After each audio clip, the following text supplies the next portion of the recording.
Asyhadu an la ilaha illallah wa asyhadu anna Muhammadan abduhu wa rasuluh. Di yaumul qiyamah, ya, di hari pembalasan nanti tidak ada pertolongan kecuali pertolongan Allah Subhanahu wa taala, insyaallah lewat syafaat beliau.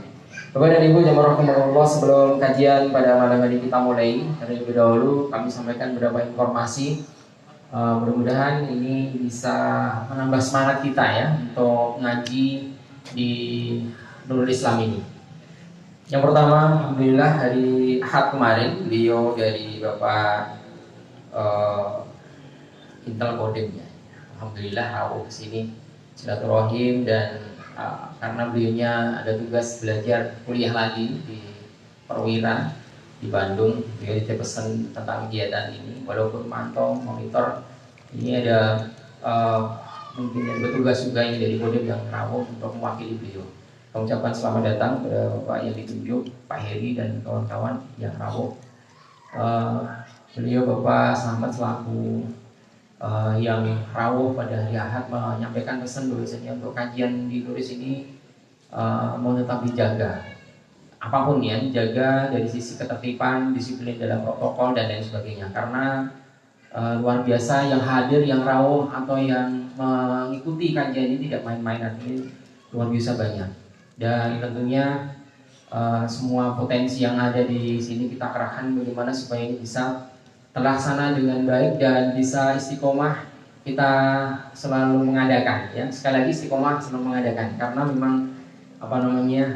untuk mengistiqomahkan ini luar biasa berat Bapak Ibu ya. Jadi kadang kita harus berhadapan dengan berbagai macam birokrasi dan lain-lain. Tapi alhamdulillah Allah Subhanahu wa taala mudahkan semuanya.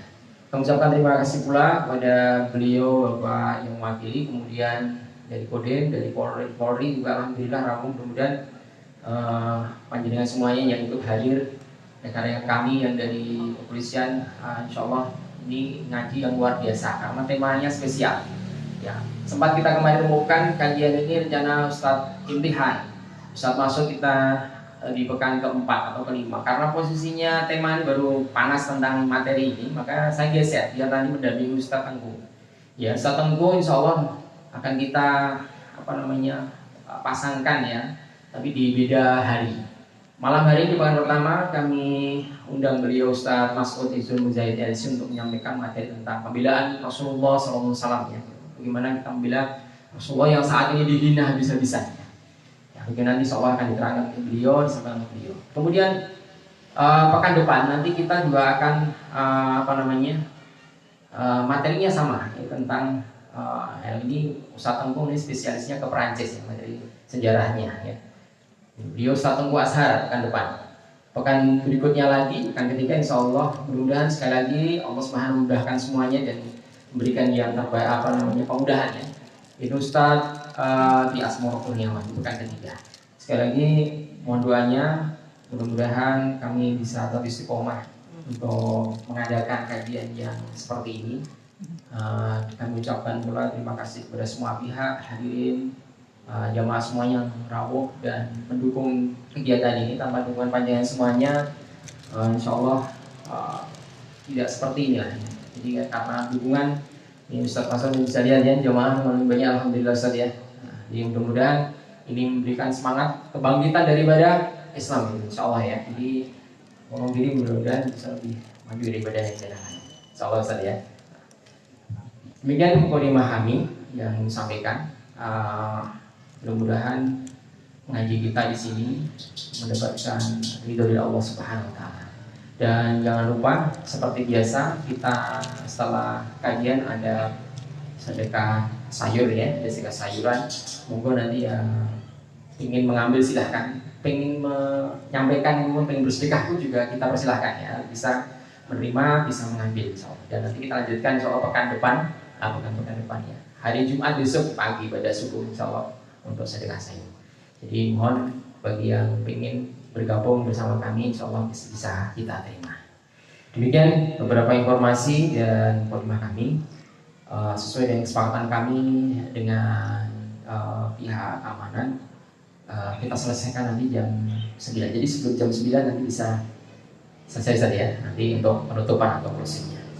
Baik Bapak-bapak, Ibu-ibu jemaah rahimakumullah, sebelum kita buka, ini depan masih ada yang kosong, monggo silahkan bisa Bapak ya sudah alhamdulillah bisa duduk ya. Kita buka kajian pada malam hari ini dengan bacaan basmalah bersama-sama. Bismillahirrahmanirrahim. Terus lengkapnya kami sampaikan kepada beliau Ustaz Mas'ud Izul Mujahid Etsi, yang merupakan beliau adalah pimpinan redaksi majalah An-Najah. Saat ini sudah berada banyak ya, ada pesantrennya juga. Nah, intinya semuanya manjanan. Gitu ya. Monggo Ustaz.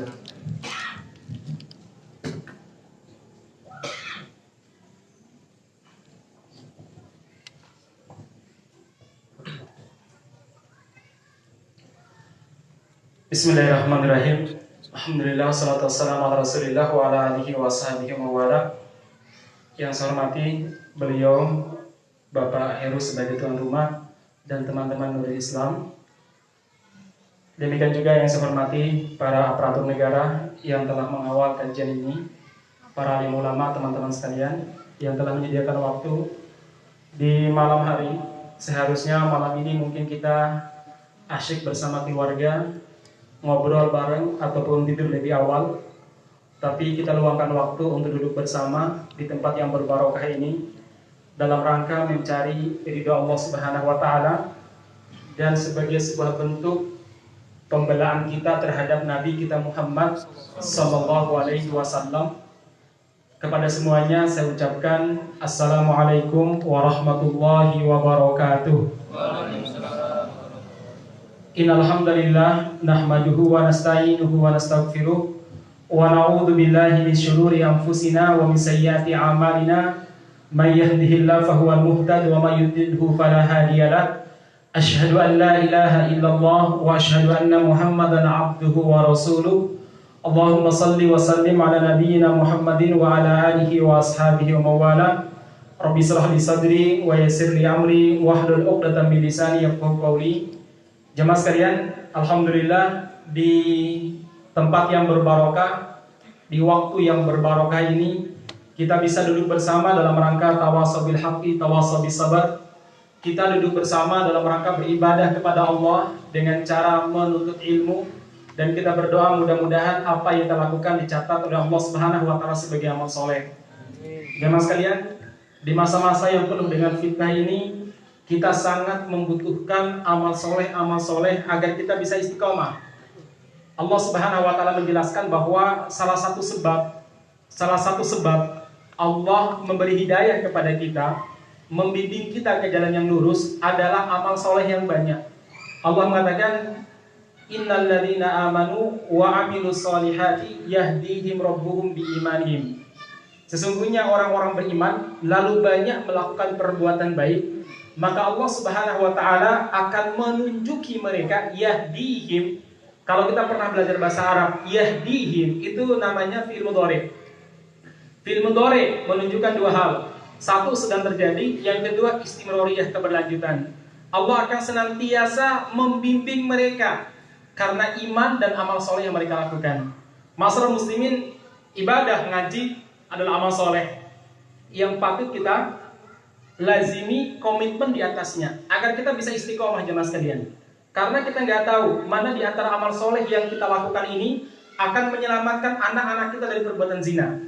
Kita nggak tahu mana di antara amal soleh yang kita lakukan yang akan menyelamatkan kita dari fitnah ulama-ulama su' ataupun kiai-kiai, ustadz-ustadz, guru-guru yang mungkin mereka ini menyesatkan manusia. Kita nggak tahu jemaah sekalian. Makanya apa? Banyaklah kita beramal soleh. Di antara amal soleh lagi adalah apa jemaah sekalian? Infak di jalan Allah Subhanahu wa taala. Jangan diremehkan perkara infak. Apalagi berinfak untuk memfasilitasi dakwah, memfasilitasi talabul ilmi. Masyarakat muslimin, dulu ada dua orang sahabat, kakak beradik. Adiknya punya kecerdasan, dia ini senantiasa kemana-mana bersama dengan Nabi Muhammad SAW, mulazamah bersama dengan beliau. Abangnya ini kerja untuk membiayai keluarga termasuk adiknya. Sebenarnya abangnya ingin belajar, tapi kalau dia belajar tidak ada yang menanggung keuangan maupun ekonomi keluarga. Maka apa jemaah sekalian, Rasulullah SAW didatangi oleh sahabat ini dan dia curhat, ya Rasul, saya begini-begini, sakjane saya ingin belajar bersama dengan Anda ya Rasul. Tapi kalau saya belajar, saudara saya juga belajar, maka nanti ekonomi kami ambruk ya Rasul. Memang dia punya kecerdasan lebih daripada saya. Apa jawaban Nabi? Lanjutkan aktivitasmu, la'allaka turzaqu bih. Lanjutkan aktivitasmu, mudah-mudahan Allah Subhanahu wa taala memberikan rizki kepadamu dengan cara membiayai adikmu yang belajar atau berdakwah. Nah, jemaah sekalian, jadi sekali lagi penting. Jangan sampai kita ini tidak dua-duanya, tidak berdakwah, tidak memfasilitasi dakwah, tidak juga belajar ilmu agama. Kita harus semangat betul untuk mengeluarkan harta kita berinfak di Allah Subhanahu wa taala. Dan saya yakin jemaah sekalian, majelis ini dan yang serta perkara yang menyertainya seperti sedekah sayur dan lain sebagainya, ini cara yang paling tepat untuk menarik orang ikut ngaji. Maka kalau sudah demikian, kita seharusnya berbagi juga. Berbagi apa? Berbagi rezeki Allah Subhanahu wa taala berikan kepada kita, agar orang-orang yang di luar kita ini mereka bisa memanfaatkan majelis pengajian. Mereka juga mau dengan cara apa? Dengan cara sedekah yang kita lakukan. Mereka akhirnya karena 1 bungkus, 2 bungkus sayur yang kita infakkan, mereka merasa nyaman. Awalnya mungkin ngambil karena kebutuhan, lama-lama mungkin melihat kebaikan yang kita lakukan, orang tersebut akan mau ngaji bersama dengan kita. Kalau ada yang mengatakan, Ustaz, nanti niatnya salah nanti, nggak apa-apa. Namanya jalan menuju hidayah itu niatnya macam-macam kadang. Ada banyak masalah diselesaikan dengan uang, dengan harta, terutama saudara kita yang belum dapat hidayah. Maka untuk mendapatkan hidayah mereka, kita perlu memfasilitasi mereka dan mengeluarkan harta kita. Pernah jemaah sekalian, Rasul itu mengeluarkan harta untuk memfasilitasi agar orang tersebut apa? Mau dapat hidayah. Pernah pada perang Khandaq, pada perang Hunain, Rasulullah SAW memberikan kepada tokoh masyarakat musyrik Makkah yang sudah masuk Islam 100 ekor kambing. Dia masih minta, dikasih lagi sama Rasul. Masih minta 100 ekor. Masih minta, dikasih lagi 100 ekor oleh Rasulullah SAW. Udah berapa ekor? 300 ekor. Orang-orang pada heran. Akhirnya Nabi Muhammad SAW bersabda, demi Allah, saya lebih baik menghabiskan harta banyak daripada melihat saudara saya ditarik dan ditelungkupkan di neraka. Kata para sahabat, orang ini kami tahu, awalnya dia masuk Islam gara-gara apa? Ingin cari duit, ingin cari harta. Tapi setelah mendapatkan hadiah begitu banyak dari Nabi, akhirnya apa? Keislamannya benar dan dia betul-betul Islamnya baik, jemaah sekalian. Jadi jemaah sekalian, jangan diremehkan. Masalah infak, masalah sedekah dalam dakwah, itu banyak masalah yang terselesaikan dengan cara seperti itu. Pernah juga jemaah sekalian, ini pentingnya jihad harta, pentingnya jihad harta jemaah sekalian. Suatu waktu ada orang musyrik Badui datang menemui Rasulullah di Madinah. Dan dia mengatakan, ya Muhammad, Allah telah menganugerahkan kepadamu banyak harta. Tolong dong, bagi sama kami harta yang Allah berikan kepadamu. Nabi Muhammad lihat, tanya ini orang dari mana. Nabi Muhammad pun tahu, ini memang betul-betul orang yang membutuhkan. Dari suku pedalaman yang sangat miskin. Maka Nabi bilang kepada dia, wahai sahabatku, kamu pergi ke lembah sana, di sana ada beberapa ekor kambing, semuanya bawa pulang bagikan kepada kaummu. Dia pikir cuma 1, 5, atau 10 ekor. Begitu sampai di sana, sak lembah jamaah sekalian. Mungkin bisa 500 sampai 700 ekor kambing. Dia bertanya, ya Muhammad, semuanya bawaan pulang, kata Nabi. Dia bawa pulang ke kampungnya, lalu dia berkata kepada keluarganya dan sukunya, ya qaumi, saya dapatkan hadiah dari Muhammad. Innahu yu'ti wa la yakhshal faqr. Sesungguhnya Muhammad ini memberi tanpa khawatir dia itu ketakutan miskin. Sungguh dia bukan raja, tapi dia seorang nabi. Berimanlah kepada Muhammad. Akhirnya apa jemaah sekalian? Satu suku beriman kepada Nabi Muhammad SAW. Jangan remehkan. Jihad harta itu penting sekali jemaah sekalian. Itu butuh. Apalagi masa-masa kita sekarang, masa-masa pandemi. Mari kita keluarkan harta kita. Insya Allah, Allah akan mengganti janji Allah, ya Adam, wahai anak Adam. Anfik alaih, berinfak, aku yang menggantinya, kata Allah. Aku siapa? Aku yang menggantinya. Dan kalau bisa ya harus infak itu yang terbaik jemaah sekalian. Allah Subhanahu wa taala berfirman, lan tanalul birra hatta tunfiqu mimma tuhibbun. Kalian tidak mendapatkan albir, ketakwaan. Riwayat lain albir yaitu surga. Sampai kalian memberikan yang terbaik untuk infak di jalan Allah Subhanahu wa taala. Dalam ayat lain Allah mengatakan, "Wala tayammamul khabitha minhu tunfikun, walastum biakhidih." Jangan memilih-milih harta yang tidak bernilai di mata kalian, cuma 2.000 misalkan ya, cuma 500 rupiah. Lalu kalian berikan kepada Allah Subhanahu wa taala, enggak layak banget. Walastum biakhidih. Kalian saja enggak mau. Ya, uang 500 atau uang 1.000 Anda taruh mungkin di jimpitan. Kalian saja nggak ambil, kok diberikan kepada Allah Subhanahu wa taala. Wala ta'amul khabitha min tufikum. Nah, ini sekilas jelas sekalian, pentingnya kita ini sekali lagi jihad harta. Jihad apa? Harta. Anda tahu kan teman-teman sekalian, orang Yahudi itu, Anda tahu berapa yang wajib mereka infakkan untuk perjuangan Israel? Kurang lebih 20-25% dari penghasilan mereka. Itu luar biasa. 25%. Bahkan Dr. Nawaf At-Takruwi, salah seorang ulama Palestina yang pernah kuliah kedokteran di California, Amerika Serikat, dia cerita, dia ini punya tetangga Yahudi, ya, teman kuliah Yahudi maksudnya. Tapi orang sana, orang Amerika. Suatu waktu dia bertamu ke keluarganya. Lalu keluarga ini jemaah sekalian menyambut beliau dengan minum teh, temannya ini. Tapi herannya, disediakan gula. Orang di luar kan kalau buat teh itu gulanya dipisah. Beda sama kita. Kalau kita harus mengikuti selera tuan rumah. Ya, tuan rumah suka manis, kita kudu suka manis, kan begitu kita nih. Karena dibuat tuan rumah. Orang sana itu ngasih sendiri jemaah sekalian. Ketika beliau ngasih gula di tehnya, si Yahudi tuan rumah nggak ngasih gula, minum teh tawar. Dia pikir jangan-jangan diabetes. Karena dia seorang dokter nanya, "Teman, apakah Anda kena penyakit diabetes?" "Oh tidak." "Kenapa nggak ada pakai gula?" Apa jawaban dia? Saudara dia bilang, "Kami punya kesepakatan dengan anggota keluarga bahwa kami tiap hari ada minum teh bersama dengan keluarga saya Yahudi. Dan saat itu kami pakai gula. Kami sudah minum tadi.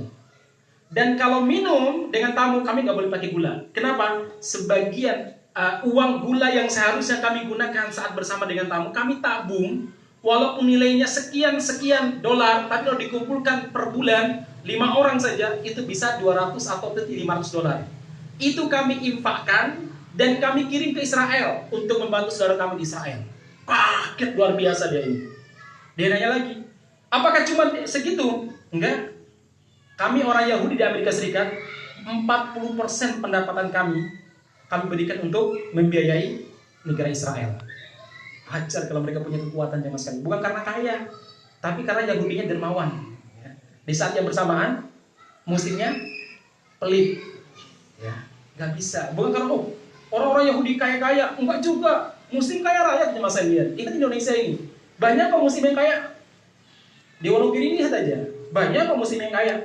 Masalahnya muslimnya bakhil, orang Yahudinya dermawan. Teman-teman, Anda tahu di gereja itu berapa narik pajak dari para jamaahnya? Berapa? Ada yang tahu? 20%. Berapa? 20%. Zakat kita cuma berapa? 2,5%. Udah gitu, pada ogah bayar zakat. Jadi kalau ada dana dari barat untuk mengkristenkan saudara kita di Wonogiri, bukan karena mereka kaya, tapi orang-orang Kristen sana taat infak, taat pajak jamaah sekalian. Di situ masalahnya. Ya, baik. Itu saja yang ingin saya sampaikan. Jadi jamaah sekalian, dakwah itu tidak bisa berjalan tanpa yang namanya ditopang oleh mal. Dengan harta nggak bisa jamaah sekalian. Nabi Muhammad SAW hampir saja tidak bisa berdakwah tanpa dukungan hartanya Abu Bakar. Anda kebayang nggak? Nabi Muhammad awal-awal jadi nabi sibuknya luar biasa, udah sibuk. Hampir semua pemasukan beliau itu disetop oleh orang-orang musyrik. Hampir saja beliau kesusahan. Sehingga yang membiayai beliau siapa? Abu Bakar. Kemudian Rasulullah SAW pernah bilang begini di depan para sahabat, "Semua orang yang pernah berjasa kepada kami bisa menggantinya. Ma khala Abu Bakrin, kecuali Abu Bakar. Kami gak bisa membalas jasa Abu Bakar. Karena Allah akan membalasnya kelak di hari kiamat nanti. Kenapa? Tidak ada harta yang paling bermanfaat bagiku dan bagi dakwahku melebihi manfaatnya hartanya siapa? Hartanya Abu Bakar. Ini penting bangsa muslimin.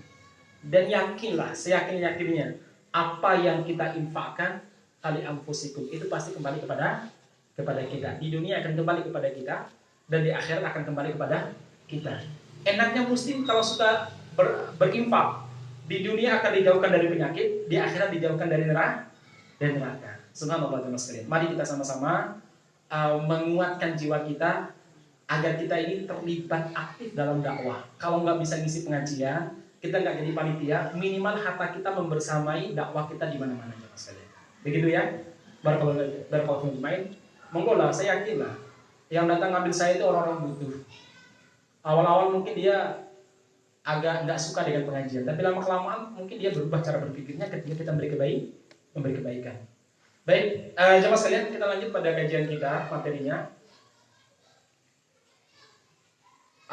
terkait tentang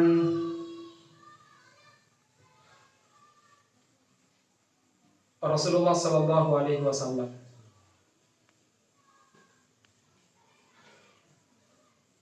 Saudara sekalian, yang mudah-mudahan dirahmati Allah Subhanahu Wa Taala,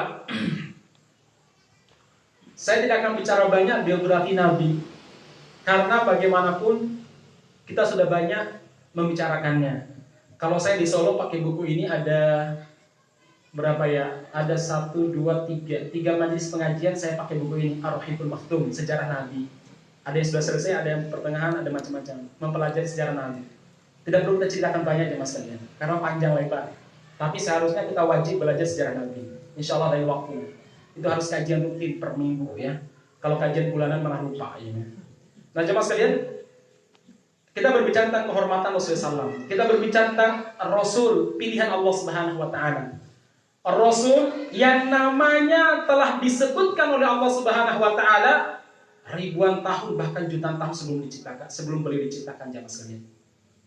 Rasul yang sangat dicintai oleh Allah Subhanahu Wa Taala, yang akhlaknya sangat mulia sampai-sampai Allah Subhanahu Wa Taala mengatakan wa innaka la'ala khuluqin azim. Muhammad, kamu memiliki akhlak yang luar biasa. Orang kafir, orang muslim yang pernah berjumpa dengan Nabi Muhammad, mereka pasti akan terkesan dengan akhlaknya yang luar biasa. Ada orang Badui, dia Abu Dar Al-Ghifari, ketika dia tawaf di Ka'bah, orang-orang musyrik tahu ini tokoh masyarakat Bani Ghifar. Mereka datang bilang begini, Abu Dar, dia masih musyrik, kau tawaf Ustaz? Karena tawaf ada sebelum Islam datang. Kau tawaf karena tawaf itu syariatnya Nabi Ibrahim. Abu Dar, di Makkah ini ada orang namanya Muhammad. Dia telah memecah belah suku kami, menghancurkan masyarakat kami. Abu Dar, kami himbau kepadamu, jangan sampai perpecahan di suku kami terjadi di suku kamu Bani Ghifar. Maka saran saya, kalau ada orang aneh yang kamu lihat, tutup telinga kamu, sumbat dengan kapas, jangan dengerin. Karena kami khawatir kamu akan tertipu oleh Muhammad. Kamu cukup datang untuk tawaf haji pulang. Gak usah banyak urusan di sini, gak usah banyak nanya orang. Nanti kamu tertipu dengan Muhammad. Karena dia telah menghancurkan masyarakat kami. Ini tuduhan orang musyrik kepada Nabi Muhammad. Coba sekalian, dia tawaf, habis tawaf dia istirahat di Ka'bah. Dia melihat ada seorang laki-laki yang sedang sholat, aneh ibadahnya. Dia langsung bilang, ini pasti yang namanya Muhammad, ini pasti jamaah sekalian. Ini pasti namanya Muhammad itu.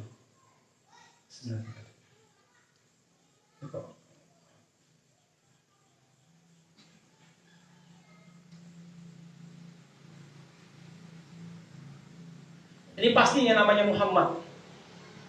Dia pun terkesan melihat kelembutan gaya bicara dengan orang-orang di sekitarnya yang membuat dia ini terpana dan ingin berjumpa dengan dia. Akhirnya Muhammad pulang, dia buntuti dari belakang. Kalau Nabi nengok, dia pura-pura perbaiki sepatu. Sampai Nabi Muhammad masuk. Begitu dia melihat Muhammad masuk ke dalam rumahnya, dia jalan mondar-mandir di depan rumah Nabi. Nabi pun tahu dan baca Al-Quran dengan suara keras. Akhirnya sayup Al-Quran terdengar oleh Abu Dar. Dia pun membuka sumbatan telinganya, semakin merasuki jiwanya. Dia pun masuk berngobrol dengan Muhammad, dia terkesan dengan akhlaknya. Kalau mutar bicaranya, pilihan-pilihan katanya yang menyejukkan jiwa. Akhirnya dia pun bersyahadat di hadapan Rasulullah SAW. Jemaah sekalian, ini akhlak Nabi diakui oleh kawan dan diakui oleh lawan. Sebelum perang Badar, perang pertama dalam Islam, Abu Jahal, pemimpinnya orang-orang musyrik, didatangi oleh tokoh Arab, bukan orang Madinah, bukan juga orang Makkah. Dia bilang begini kepada Abu Jahal, ya Abu Jahal, ya Amr bin Hisham, wahai Amr bin Hisham, saya mau nanya nih kepada kalian, karena dalam pandangan orang Arab, memerangi saudara kalian itu aib. Muhammad orang Makkah, kamu orang Makkah. Umar orang Makkah, kamu juga orang Makkah. Muhammad, Abu Bakar, Umar, Utsman, Ali, Abdurrahman, itu semuanya orang Quraisy. Kamu juga orang Quraisy. Malu dong memerangi suku sendiri, suku Quraisy. Saya tanya sama kamu Abu Jahal, sebenarnya Muhammad itu menurut kamu pendusta apa bukan? Ini sebelum perang loh, beberapa menit sebelum perang. Ini gendang perang mau ditabuh. Kalau dia itu benar, maka kamu harus bangga karena dia dari suku Quraisy, meninggikan suku Quraisy. Kalau dia benar-benar Nabi. Kalau dia salah, berdusta, kamu adalah orang yang pertama kali bertanggung jawab untuk meluruskannya, bukan memeranginya. Kata orang ini, Abu Jahal, jadi dia pendusta apa bukan? Apa kata Abu Jahal? Jangan ngomong gitu. Seumur-umur kami belum pernah melihat Muhammad itu berkata-kata jorok dusta. Dan telinga kami belum pernah mendengar Muhammad itu berkata dusta, apalagi berjanji palsu. Gak ada beliau janji, nanti kalau aku jadi nabi, aku buat 3 kartu di atas kartu prakerja. Telinga saya ini belum pernah mendengar Muhammad berdusta. Lah, terus kenapa kalian memeranginya? Masa aku ikut anak kecil kemarin sore, mau aku? Jadi dia memerangi Nabi itu karena kebencian aja sebenarnya. Akhlaknya luar biasa. Muhammad sallallahu alaihi wasallam. Anas bin Malik radhiyallahu anhu, beliau mengatakan, 9 tahun saya hidup bersama dengan Nabi. Saya belum pernah berjumpa dengan Nabi kecuali dengan senyuman. Luar biasa loh Pak. Ketemu Nabi senyum Pak. Padahal kita ini senyum sehari itu bisa dihitung. Sisanya merengut. Amr bin As radhiyallahu anhu, sahabat agung, ahli diplomat, beliau cerita, seumur-umur semenjak saya masuk Islam, saya belum pernah ketemu Nabi kecuali Nabi senyum di hadapan saya. Dan saya belum pernah melihat orang yang paling banyak senyumnya dan paling enak dilihat melebihi Nabi Muhammad sallallahu alaihi wasallam. Jadi Nabi itu enak dilihat, akhlaknya bagus. Enak dilihat itu bukan karena sekedar tampan, tapi karena bawaan wajahnya itu benar-benar menenteramkan, teduh jemaah sekalian. Kan ada orang tampan, tapi tampannya seram, ya. Banyak. Kata Rasulullah, as-samtul hasan, berpenampilan menarik, good looking kalau bahasa sekarang. Itu juz'un, bagian daripada karakter para nabi. Berpenampilan menarik itu luar biasa jemaah sekalian, itu nabi. Makanya Allah Subhanahu wa taala memerintahkan kita untuk beriman dan menghormati Rasulullah SAW. Allah mengatakan, "Litu'minu billahi wa rasulihi wa tu'azziruhu wa tuwaqqiruhu wa tusabbihuhu bukratan wa asila." Kalian harus beriman kepada Allah, beriman kepada Rasulnya, tu'azziruhu. Kalian harus meninggikan derajat Nabi, wa tuwaqqiruhu. Kalian harus menghormati Nabi Muhammad SAW. Kata Allah Subhanahu wa taala. Kemudian Allah juga memerintahkan kita untuk mencintai beliau, membela beliau sebagaimana kita mencintai anak-anak kita. Allah mengatakan, Rasulullah mengatakan, la yu'minu ahadukum. Kalian tidak akan beriman hatta akuna ahabba ilaih min waladihi wa walidihi wan nasi ajmain.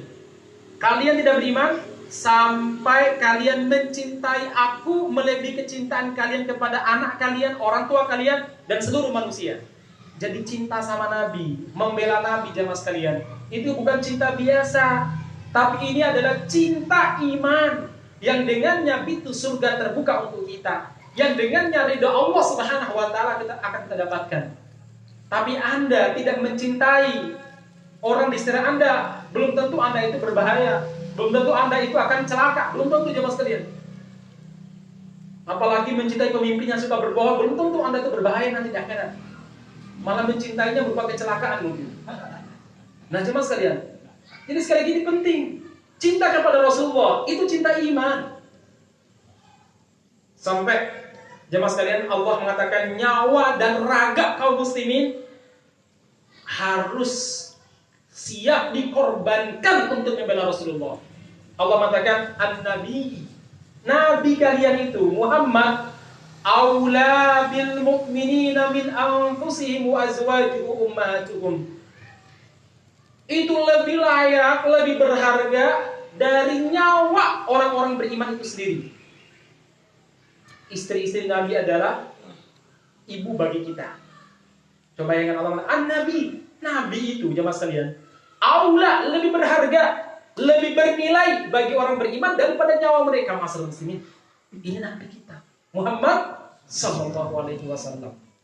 Masalah muslimin yang mudah-mudahan Allah Subhanahu wa taala, cerita kita berawal dari dua orang ini. Satu namanya Samuel Pitti. Samuel Pitti. Dia adalah guru sejarah.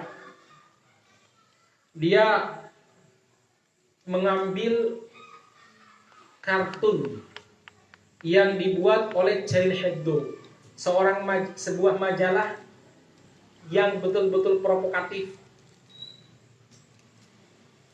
satir. Saat itu sering melecehkan, yang dulu kantornya diserbu oleh para mujahidin dari Yaman ya. Samuel Pitti mengambil sebuah kartun laki-laki telanjang yang bersorban, kemudian dia mengatakan in the name of liberty, atas nama kebebasan, atas nama kebebasan berekspresi. Ini adalah this is Prophet Muhammad. Ini Nabi Muhammad, dia bilang. Seorang pemuda dari Chechnya yang juga ikut mendengarkan ceramah dan pidato sang guru, marah luar biasa. Dia seorang muslim, pemuda yang mungkin secara sholat antum lebih baik sholatnya mungkin, tapi Allah Subhanahu wa taala memilih dia untuk membela sang Nabi. Dia marah dan mengeksekusi sang penghina Rasulullah SAW dan terbunuh di berondong oleh polisi.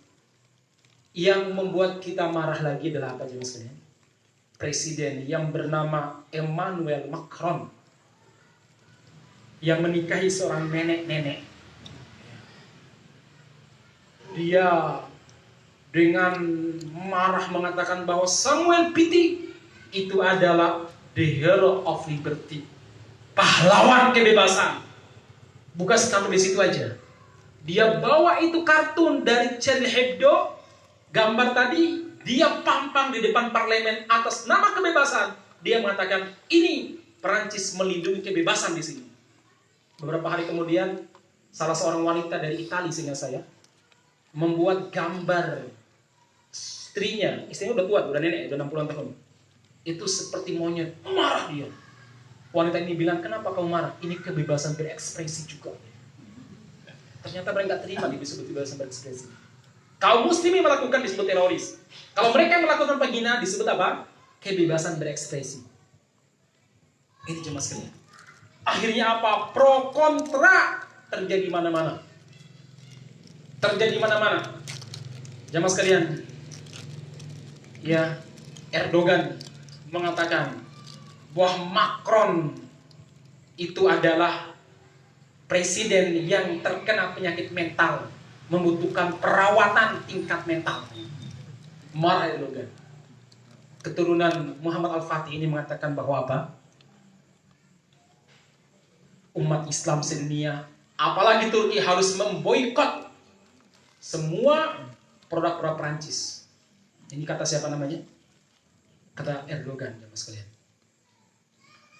Nah, ternyata jamaah sekalian, perlakuan ini di dalam rangka membuat undang-undang, memang sengaja memprovokasi masyarakat muslim untuk membuat undang-undang yang nanti mencegah dakwah di Perancis.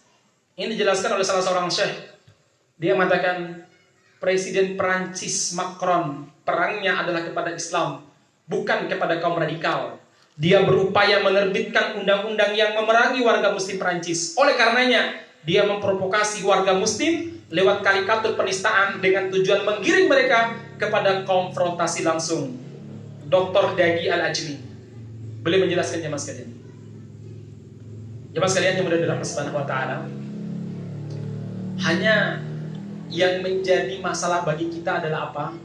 Sebagian kaum muslimin bukannya sedih, bukannya marah, apalagi memboikot, tapi justru membela perlakuan Samuel Pitti dan Emmanuel Macron dengan mengatakan ada gus-gus yang munafik ya, yang mengatakan bahwa karikatur itu bukan nabi.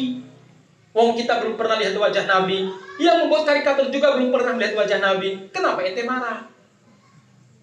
Jawaban kita, kalau itu jemaah sekalian karikatur ditulis, digambar tanpa menyebutkan ini Muhammad, ini Prophet Muhammad, kita gak marah. Karena itu bukan pelecehan terhadap Nabi. Tapi kalau sudah menyebut ini adalah Prophet Muhammad, gambar karikatur telanjang, yang di atasnya ada sorban, itulah pelecehan jemaah sekalian. Tapi kiai-kiai yang sudah betul-betul mabuk karena uang haram, dengan berani mengatakan, yang paling kalian marah, itu bukan Nabi. Itu ada tuh di Australia tuh, kiai lagi kuliah di Australia namanya Gus Yoko jenengnya. Dia di Twitter, saya screenshot Twitternya. Ini kurang ajar betul jemaah sekalian. Namanya, sehingga saya namanya Gus Nurdian Husain. Kalau seandainya itu digambar adalah, mohon maaf, pakai belangkon, kemudian wajahnya kayak kucing, dia sebutkan misalkan Gus Nurdian Husain atau Gus Dur, saya yakin warga ini marah. Ya kan? Pasti marah. Kenapa? Karena pelecehan. Karena menyebut nama jemaah sekalian. Kalau tanpa menyebut nama nggak masalah, kita tidak akan sakit hati. Itu mungkin oke lah. Itu kebebasan ekspresi kalian yang juga nanti masuknya neraka juga. Kami nggak peduli. Tapi ketika Anda menyebut Muhammad SAW, ini sebuah pelecehan terhadap Nabi Muhammad SAW jemaah sekalian. Ada lagi kiai, sebagian habib, sebagian ustadz yang sok bijak. Bilangnya apa? Nabi Muhammad itu pemaaf. Andaikan Nabi Muhammad hidup sekarang, niscaya dia bijak, tidak marah-marah seperti kita saat demo. Mari kita maafkan. Umat Islam adalah umat yang pemaaf. Itu sama dengan apa? Ada pencuri datang ke rumah kita, nyuri, ngerampok, kemudian melukai kita, udah ditangkap. Tiba-tiba Pak RT bilang, tuan rumah harus memaafkan, pencuri dilepasin ya. Hanya orang-orang bodoh melakukan itu jemaah sekalian. Ini sengaja kita dibuat lalai dalam masalah ini. Kita lupa bahwa Nabi Muhammad SAW pernah juga melakukan tindakan kejahatan, melakukan tindakan yang buruk kepada para pelaku kejahatan yang jelas-jelas menghina beliau. Jemaah sekalian yang mudah-mudahan Allah Subhanahu wa taala, apa itu? Satu, teman-teman sekalian, dulu Nabi Muhammad SAW pada saat hidup, ada kabar seorang laki-laki tua buta telah membunuh budaknya. Budak Yahudi perempuan. Jadi ceritanya jemaah sekalian, dulu ada seorang laki-laki kakek tua, buta matanya. Dia nggak punya siapa-siapa, nggak punya istri, nggak punya siapa-siapa. Yang dia punya hanya seorang perempuan budak dari Yahudi, orang agama Yahudi. Budak ini telah melahirkan anak dari dirinya, 2 anak laki-laki. Kemudian budak inilah yang membimbing dia kemana dia pergi, yang memasak masakan dia, yang menyuapin dia, yang memenuhi kebutuhan biologis dia. Tapi budak ini punya perbuatan yang buruk. Apa itu? Dia sangat suka mencela Rasulullah SAW. Akhirnya sang tuan ngingatin, Dek, nggak boleh mencela Nabi. Diam sebulan 2 bulan, kabur lagi. Diingatkan lagi, masih melakukan hingga suatu malam jemaah sekalian, ketika dia mencela Rasulullah SAW dengan kata-kata yang sangat buruk sekali, sang tuan marah, telinganya panas, darahnya mendidih. dadanya bergemuruh. Dia pun menyiapkan belati di bawah tempat tidurnya. Walaupun dia buta, dia punya belati kemana-mana. Dia bawa. Dia panggil sang budak. Di sini sebentar. Aku punya kebutuhan kepadamu. Sang budak mengira bahwa dia akan berhubungan biologis dengan sang tuan. Dia pun tidur di atas ranjang tersebut. Sang tuan langsung duduk dan menindihnya, mencik lehernya, dan mengambil belati serta menusuknya sampai dia tewas. Pagi hari, Madinah rame kabar bahwa ada seorang kakek tua yang membunuh Ummul Walad. Ummul Walad itu artinya perempuan, budak perempuan yang telah melahirkan anak dari tuan, namanya Ummul Walad. Status budaknya itu tinggi. Dia nggak boleh dijual karena dia bisa bebas. Yang kedua, dia dia harus diperlakukan dengan baik karena telah melahirkan anak dari tuannya. Semua orang mendengar, dan bagi orang dulu membunuh Ummul Walad itu aib sekali. Itu sama dengan habis manis sepah dibuang. Kemudian jemaah sekalian, Rasul pun tahu dan beliau mengumpulkan kaum muslim bersabda, "Ayuhan nas, saya dengar tadi malam ada di antara kalian yang telah membunuh Ummul Waladnya. Siapa yang melakukan perbuatan keji ini berdiri." Orang lihat kiri kanan. Tiba-tiba berdiri seorang kakek tua yang buta. Semua orang gak menyangka dia pelakunya. Rasul pun heran. "Anda yang melakukan, wahai kakek?" "Na'am ya Rasulullah." "Kenapa Anda berani melakukan seperti itu?" "Ya Rasulullah, demi Allah, tidak ada perempuan yang lebih saya cintai, melebihi cinta saya kepada budak tersebut, ya Rasulullah. Ya Rasul, sebab tidak ada wanita yang sangat peduli dengan saya, yang sangat setia dengan saya, yang berjasa kepada saya, melebihi budak saya tersebut, ya Rasulullah. Dia telah melahirkan 2 anak dari saya, ya Rasul. Ya Rasul, sungguh dia telah membimbing saya kemana saya pergi, memasakkan masakan saya, sama saya mencintainya, Rasul. Lantas kenapa kamu membunuhnya? Ya Rasulullah, secinta-cinta saya kepada budak tidak bisa mengalahkan cinta saya kepada Anda, ya Rasul. Dia suka mencela dirimu. Saya ingatkan kamu, saya ingatkan kamu, saya ingatkan kamu. Sampai tadi malam, ya Rasul, dia mencelamu dengan berbagai macam kalimat-kalimat yang melecehkan dan menghina dirimu. Saya gak tahan, ya Rasul. Darah saya mendidih, dada saya bergemuruh, dan saya eksekusi dia, ya Rasul. Rasulullah pun mengatakan kepada kaum muslimin, "Ishhadu bi anna damma hadar." Saksikan, wahai kaum muslimin, darah wanita itu halal ditumpahkan. Karena menghina Rasulullah, jemaah sekalian. Jadi jangan cerita Nabi Muhammad lembut, diinjak kaki kiri, kasih kaki kanan. Nabi Muhammad suka maafkan. Jangan itu aja diceritakan. Ceritakan ketegasan Nabi Muhammad SAW yang jelas-jelas hadisnya sahih. Daripada hadis Nabi Muhammad menyuapi seorang nenek Yahudi buta yang suka mencela beliau. Beliau suapi setiap hari. Dia mencela Nabi tak menyuapinya. Sampai beliau meninggal diganti oleh Abu Bakar, nyuapin nenek Yahudi ini. Sampai si nenek mengatakan, "Sepertinya beda antara yang menyuapku kemarin dengan sekarang. Kamu orang lainkah?" "Betul, wahai nenek." "Terus siapa yang menyuapi saya kemarin?" "Teman saya." "Temanmu mana?" Abu Bakar menangis. "Lah kamu malah menangis, kenapa?" "Wahai nenek, yang teman saya telah meninggal." "Loh, siapa dia?" "Dialah Muhammad yang senantiasa kamu cela." "Betulkah?" "Betul, aku adalah sahabatnya Abu Bakar." Nenek tersebut masuk Islam. Kisah ini sering sekali dibawa, diceritakan. Muhammad itu pemaaf. Padahal satu, hadisnya dhaif. Ya, tapi cerita kemana-mana. Yang kedua, memang antara Nabi saat hidup dengan Nabi ketika wafat beda perlakuan bagi penghinanya, ini dia. Saat Nabi masih hidup, Nabi boleh memaafkan karena hak beliau. Tapi juga beliau boleh menghukumnya, kayak tadi. Nenek tadi dihukum sama Nabi. Karena hak memaafkan atau menghukum ada pada Nabi. Jadi beliau memaafkan, dimaafkan. Tapi jamaah sekalian, beliau juga melakukan hukuman.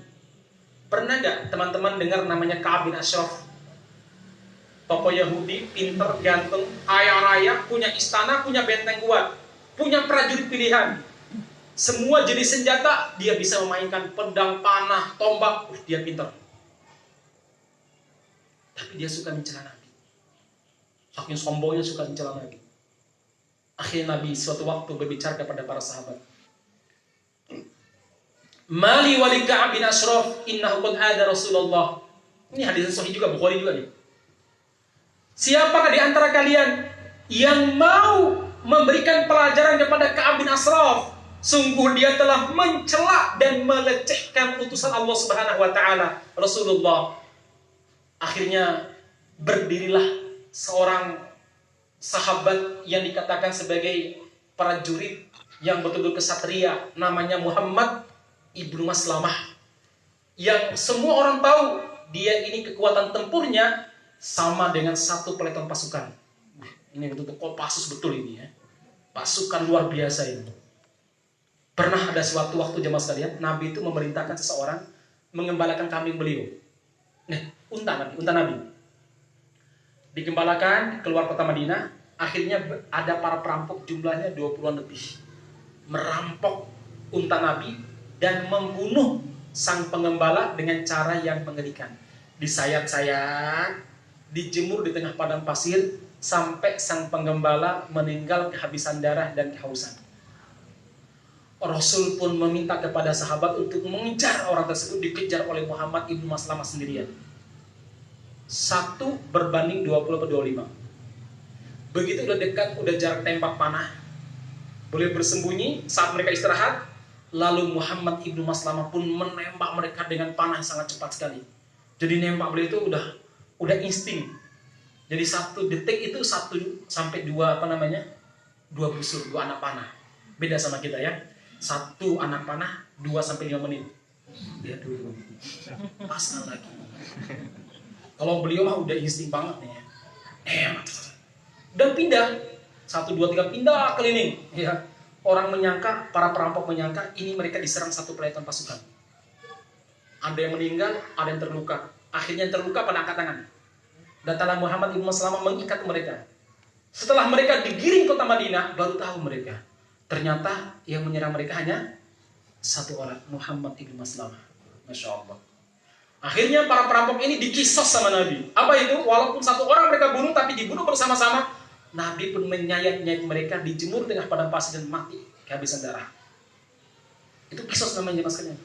Biar orang tidak meremehkan pembunuhan. Coba kalau nggak ada kisos, coba hari ini banyak sekali pembunuhan. Kenapa? Yang dibunuh masuk penjara 2-3 tahun. Nanti nggak ada dispensasi apa kayak ada macam-macam keluar ya maksudnya. Tapi kalau kisos yang berlaku, mikir kalau membunuh, mikir betul ya mas kalian. Kenapa? Nyawa dengan nyawa. Kok sampai gitu ya Islam? Nah, emang begitu. Soalnya ciptaan Allah itu nggak ada secondnya. Ada jual nyawa second? Nggak ada. Mahal ya maksudnya. Iya nggak? Lemah tangan itu mahal ini. Saya yakin. Andi kasih uang 200 juta pun belum mau jual 1 mata ini.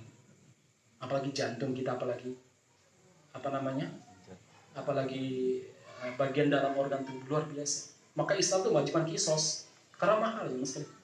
Dan tidak ada syariat yang lebih menghargai manusia daripada Islam. Loh, kadang sekarang lebih berharga kambing ataupun anjing daripada nyawa manusia. Lihat nggak film-film Amerika? Mereka menyelamatkan anjing sampai berkorban. Tapi di Afghanistan mereka mengebom kaum muslimin. Jadi film-film Hollywood itu, menyelamatkan anjing, kucing tuh sampai berkorbanan. Tapi giliran ngebom kaum muslimin di Irak, nggak pandang bulu mereka ya. Ini mereka itu. Baik jemaah sekalian, lanjut apa sampaikan. Nabi berdiri Muhammad ibnu Maslamah dan mengatakan, "Ana ya Rasulullah, saya Rasul. Saya siap untuk membalaskan dendam Anda ya Rasul. Apa yang Anda inginkan dari saya ya Rasul? Apakah saya memenggal kepalanya dan membawa di hadapan Anda?" "Iya," kata Nabi. "Baik ya Rasul. Ya Rasulullah, saya kenal baik-baik siapa Ka'ab bin Ashraf. Dia teman lama saya saat saya jahiliyah. Dia adalah orang yang paling tangkas bermain pedang, bermain macam-macam. Ya Rasul, pilihkan saya 2 orang untuk membantu saya." Baik, dipilihkan 2 orang. Satu lagi ya Rasul, apa? "Izinkan saya untuk menghinamu dan mencelamu di hadapan dia." Kenapa? Agar saya bisa menipu dia dan saya bisa membunuhnya. Baik, lakukanlah apa yang kamu lakukan. Berangkat Muhammad ibnu Maslamah. 2 prajurit ditempatkan di luar benteng, di bawah pohon yang sangat rindang. Boleh memberikan isyarat. Nanti kalau ada isyarat Allahu Akbar dari saya, segera temui saya. Saya akan masuk dalam benteng. Dia berhasil menyusup ke dalam benteng, tapi gak bisa masuk dalam istananya karena dijaga ketat. Menjelang malam dia pun bersyair. Syair sebagaimana syair zaman jahiliyah saat dia berteman akrab dengan Ka'ab bin Ashraf. Syair-syair memuji arak. Orang Arab kan suka memuji arak dulu ya. Akhirnya Ka'ab bin Ashraf mendengar, dia pun membalas dengan syair yang serupa. Akhirnya berjumpalah mereka. Muhammad ibnu Maslamah, saudaraku, kemana aja kamu? Dia mengatakan, ya Ka'ab, kami telah ditipu oleh seorang namanya Muhammad ibnu Abdillah itu. Dia telah mendustakan kami, dia telah merusak kehidupan kami, dia mencela Nabi. Kalau itu dilakukan dalam keadaan bukan misi, maka itu murtad perbuatannya. Tapi karena sebuah misi militer diperbolehkan dalam Islam, selama itu untuk Islam. Akhirnya diajak masuk ke dalam istananya, ngobrol makan malam. Suatu waktu lampu tiba-tiba padam, entah sengaja dipadamkan oleh Muhammad ibnu Maslamah atau memang karena angin. Gelap gulita, Muhammad ibnu Maslamah berpikir saatnya mengeksekusi Ka'ab bin Ashraf. Dia pun mengeluarkan pedangnya dengan pelan-pelan. Kemudian dia menebas ke arah Ka'ab. Ka'ab berhasil berguling-guling menyelamatkan dirinya. Tapi dia nggak tahu siapa yang melakukannya. Dia pun berteriak, pembunuh, pembunuh. Para jurinya datangan dengan obor. Kemudian Ka'ab bin Ashraf dan Muhammad ibnu Maslamah juga mengatakan, pembunuh, pembunuh. Hampir saja saya juga dibunuh ini ya. Akhirnya, ayo kita cari. Dicarilah pembunuh. Nggak ketemu karena yang dicari ikut mencari. Ini kecerdasan para sahabat, intelijensinya tinggal tinggi spionasenya. Betul, para sahabat itu spionasinya tinggal tinggi. Pernah juga ya, ada cerita lain. Suatu waktu jemaah sekalian, siapa namanya? Rasul, ini sebelum perang Ahzab, perang Khandaq bahasa lainnya. Nabi Muhammad berkata kepada para sahabat, ini malam peperangan. Siapa di antara kalian yang malam ini mau memberitahu saya jumlah pasukan orang-orang Quraisy, orang-orang Makkah? Siapa pemimpinnya, di mana tongkat komandonya, di mana tenda komandonya, dan bagaimana mereka membagi pasukan. Nanti akan bersamaku di surga nanti. Malam dingin, luar biasa malam dingin. Biasanya para sahabat, kalau diiming-imingi surga, itu langsung pada berdiri, lomba-lomba, kayak kita lah. Kalau diiming-imingi sepeda sama Jokowi, pada berlomba kan begitu maksudnya. Nah jemaah sekalian, ini nggak ada yang berdiri satupun, diam semuanya. Karena mereka tahu, udah dingin, yang kedua, harus masuk ke dalam pasukan musuh.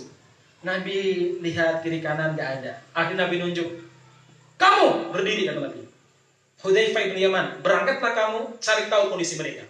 Siap ya Rasulullah. Para sahabat kalau sudah ditunjuk samina wa atona, kalau ditawarin mikir-mikir mereka ya.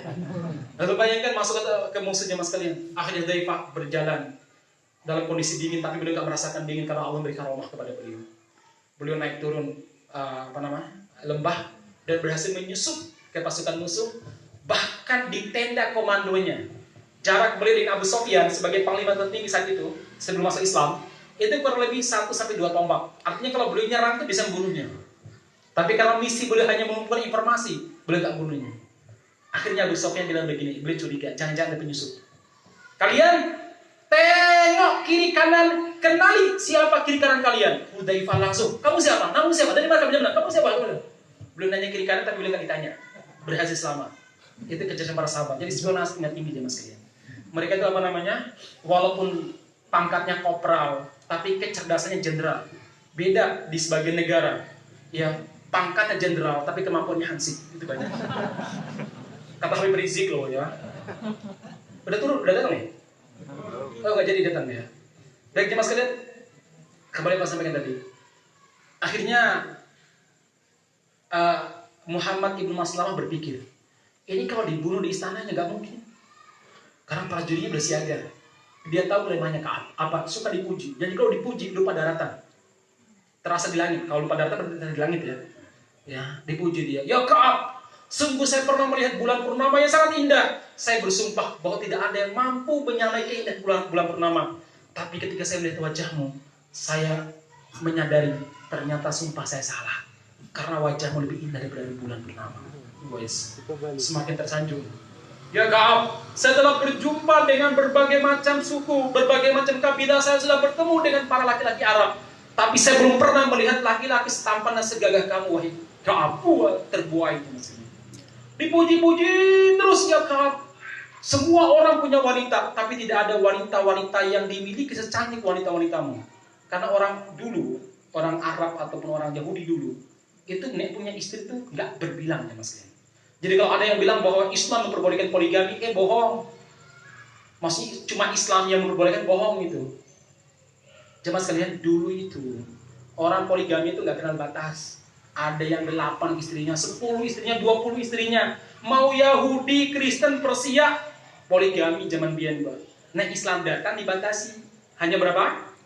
Hanya 4. Itu pun kalau bisa hadir. Jangan mengira Islam kemudian apa? Yang memperbolehkan poligami sebanyak-banyak. Enggak. Islam datang untuk membatasi. Diperbolehkan cuma 4. Maka ketika ayat yang memperbolehkan poligami itu 4, itu akhwat-akhwat ibu-ibu pada zaman dulu langsung tersungkur sujud syukur. Kenapa? Karena saingan mereka berkurang. Betul. Tapi kalau ayat itu dibacakan kepada ibu-ibu sebelah, tersungkur pingsan. Ya. Tidak, sekalian ya. Baik, istrinya banyak. Ka'ab bin Ashraf akhirnya diuji luar biasa. Lalu jemaah sekalian, Muhammad bin Maslamah mengatakan, ya Ka'ab, tidak ingatkah masa lalu kita? Biasanya malam begini kita akan berjalan-jalan di tengah padang pasir, menikmati arak dan menikmati sa'ir sampai pagi. Apa kamu tidak ingin nostalgia? Saya mau. Ayo kita keluar. Saya pakai dulu baju saya yang paling bagus. Dia pakai baju yang paling bagus, pakai parfum yang paling wangi. Keluarlah mereka berdua tanpa dikawal seorang prajurit. Akhirnya mereka saling bersair. Di tengah jalan Muhammad bin Maslamah mengatakan, ya Ka'ab, sungguh saya mencium aroma kasturi surga. Apakah itu ada di kepalamu? Oh betul, saya baru saja memakai parfum yang sangat indah, wangi sekali. Bolehkah saya mencium kasturi surga di kepalamu? Boleh. Dia tundukkan kepalanya. Sebenarnya inginnya Muhammad ibn Maslamah dipegang tengkuknya lalu ditusuk hidungnya. Tapi karena jamaah sekalian dia tinggi, jadi gak bisa apa-apa, dicium toh. Berjalan lagi sampai tadi di tempat ditunggunya 2 prajurit tadi, menunggu tempat 2 prajurit. Saat itu Muhammad ibn Maslamah kembali mengatakan, ya Ka'ab, sungguh aroma kasturi di kepalamu membuat saya ketagihan dan membuat saya semakin ingin hidup.